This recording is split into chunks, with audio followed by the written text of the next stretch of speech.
Om Shanti everyone. मामेकम याद करो, यह वाक्य हम अक्सर ओम शांति में सुनते हैं। यह वाक्य हम अक्सर मुरली में सुनते हैं। यह वाक्य हम अक्सर शिव बाबा के ज्ञान में सुनते हैं। मामेकम याद करो, क्या होता है मामेकम याद करो का अर्थ? मामेकम याद करो का अर्थ होता है हम सब के बाप, हम सब आत्माओं के एक ही बाप हैं। वह हैं ऊपर बैठे परम पिता परमेश्वर, हम सबके शिव बाबा। वह बिंदी स्वरूप आत्मा, वह सर्वशक्तिमान एक ही भगवान है। वो कहते हैं कि किसी और को नहीं बल्कि मुझे याद करो। मैं ही तुम्हारा साध्य हूं, इसलिए साधनों को नहीं साध्य को याद करो। मामेकम याद करो यानी कि शिव बाबा की याद में रहकर अपने कर्मों को सही मार्गदर्शन से अपनी मंजिल की ओर आगे लेकर जाइए।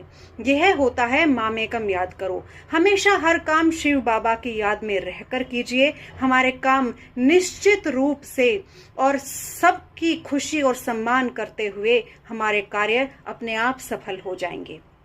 जब हमारी आत्मा परमात्मा से अपने आप को जोड़ लेती है तो हमारी आध्यात्मिक बैटरी चार्ज होती है। और आज के टाइम में आध्यात्मिक बैटरी को चार्ज करना बहुत जरूरी है, नहीं तो हमारी एनर्जी फेल हो जाएगी।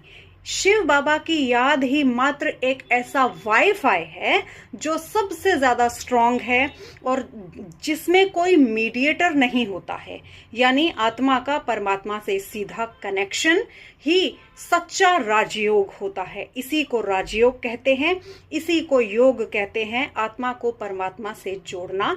और परमात्मा जो मार्गदर्शन करते हैं उस मार्ग पर चलकर अपने मंजिल की ओर आगे बढ़ना, अच्छे कर्म करते हुए अपने अच्छे जीवन की ओर आगे बढ़ना। मामेकम याद करो, जब हम शिव बाबा का ज्ञान सुनते हैं तो हमें उस ज्ञान से असीम शक्तियां मिलती हैं। उन शक्तियों को अगर हम अपने रोजमर्रा के जीवन में यूज करते हैं तो यकीन मानिए हमारा जीवन बहुत आसान होता है।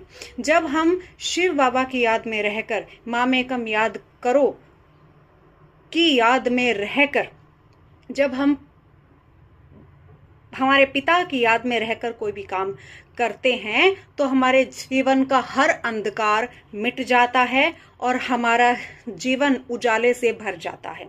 हमारे साथ बेशक कोई ना हो, लेकिन जब हम आध्यात्मिक रूप से अपने आत्मा को